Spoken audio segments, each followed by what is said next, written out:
Le divorce se passe définitivement mal, Mbappé va traîner le PSG au tribunal. Pour rappel, le joueur estime que le club lui doit une prime de fidélité de 30 millions, en plus d'une partie de sa prime à la signature pour sa prolongation. En tout, on parle de 55 millions d'euros. Alors c'est difficile de savoir qui a raison et qui a tort dans cette affaire, où finalement il faudrait avoir le nez dans le dossier en plus d'être avocat pour parler avec une certitude inébranlable. Par contre, ce qu'on sait, c'est qu'il y avait eu des discussions entre le clan Mbappé et le Paris Saint-Germain à une époque, qu'il y avait des propositions qui avaient été faites à l'oral, mais qu'apparemment, toujours selon la presse, ça n'a découlé sur rien en termes de contrat écrit.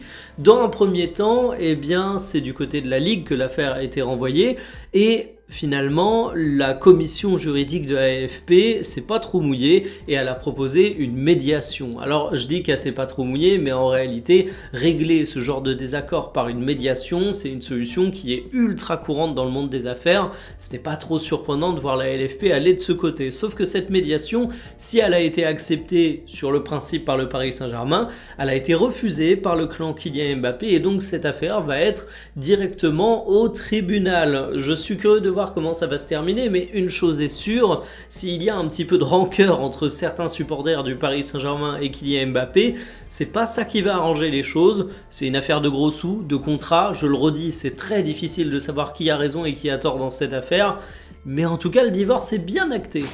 Bon bah Mbappé nous l'a mise, voilà, Mbappé nous l'a mise à l'envers, il l'a mise bien profond au club, ça fait plaisir. Et encore aujourd'hui des Parisiens viendront le défendre, viendront prendre ses patins, on va paraître des gros suceurs, je sais pas ce que vous êtes, sincèrement. Le PSG a été condamné à verser 55 millions d'euros à Mbappé. Concrètement, pour ceux qui n'ont pas bien le scénario, je vous explique. Pour ceux qui ne se rappellent pas d'où vient tout cet argent, les frères, je vous rafraîchir la mémoire. L'année dernière, on commence la saison, Mbappé est au loft, les frères, le PSG veut le vendre, lui va tout prix rester pour toucher l'ensemble de son argent, l'ensemble de ses primes. Le PSG, ils sont en mode ok, tu veux rester pour l'argent, bah reste pour l'argent, par contre tu joueras pas de la saison. Et du coup, après ça, le bougre revient vers le club en mode bon, j'ai envie de jouer, donc s'il vous plaît, je vous laisse une partie de mes primes en échange, je peux rejouer. Le PSG dit bon, allez, d'accord, et au final, les frères, vu que rien n'a été signé, et bah le PSG doit quand même payer ses primes. Conclusion, Mbappé a entièrement niqué le club, ainsi que les supporters, ainsi que tout le monde. En vrai, il faut dire les termes, il a niqué tout le monde. Est-ce que ce mec-là a du respect pour le club? Absolument pas. Est-ce qu'il mérite une seule once de respect? Absolument pas. C'est une dinguerie ce qu'il vient de faire. Par contre, après, comme je vous le répète, on peut pas non plus lui jeter entièrement la pierre. C'est Nasser qui a été con. Je suis désolé, frère Nasser, il était trop con. Tout d'abord, con de lui avoir donné autant d'argent, les frères, ça n'a aucun sens. Vraiment, ça n'a aucun sens de donner autant à un joueur en Europe. Mais surtout, con d'avoir accepté un accord verbal sans rien signer. Ça, c'est vraiment la stupidité à l'état pur.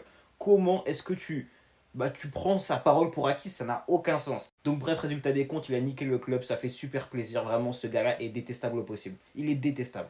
Le dictateur remporte la victoire et repart avec son trophée de guerre. La commission juridique de la Ligue de football professionnel a enjoint ce jeudi le Paris Saint-Germain à régler les 55 millions d'euros réclamés par Kylian Mbappé au titre de salaire impayé sur les périodes d'avril, mai et juin 2024. Le PSG va bien verser les 55 millions d'euros à Kylian Mbappé. Sauf que Nasser, il a dit non. Il a dit que Mbappé doit saisir les prud'hommes pour obtenir de l'argent. Cette affaire n'est pas finie, regardez, j'ai d'autres infos. Aïe, aïe, aïe, aïe, aïe, il y a des choses à dire là. La direction du PSG estimait avoir un accord oral conclu avec Kylian Mbappé dans l'hypothèse où il quitterait le club sans indemnité de transfert. De son côté, l'attaquant rétorquait que les termes de cet accord oral n'avaient pas été respectés par le PSG dès lors qu'il a vu son temps de jeu diminuer de façon drastique après avoir annoncé son départ en fin de saison. On a deux informations. La première, c'est que Mbappé n'a pas respecté l'accord qu'il avait avec Nasser parce que Mbappé s'était mis d'accord avec Nasser sur le fait qu'il n'allait pas réclamer son indemnité de transfert à la fin, chose que finalement il n'a pas respecté parce qu'il a dit que l'accord était devenu caduc vu que le mec il n'a pas assez joué. Et deuxième chose les gars, ça veut aussi dire que Nasser El Khelaifi et le PSG se sont mis d'accord avec Mbappé sur une somme de dizaines de millions d'euros via un accord oral. Un accord oral les gars, je me rapproche parce que c'est une dinguerie. Un accord oral. Normalement, tu fais un accord oral avec ton pote quand il te doit 10 balles parce qu'il te paye un tacos. Tu fais pas un accord oral avec Mbappé, tu lui dois des millions. Et j'ai pas fait des études de droit, mais je pense avoir le cerveau suffisamment élaboré pour vous dire que le PSG a peut-être manqué de professionnalisme sur ce coup.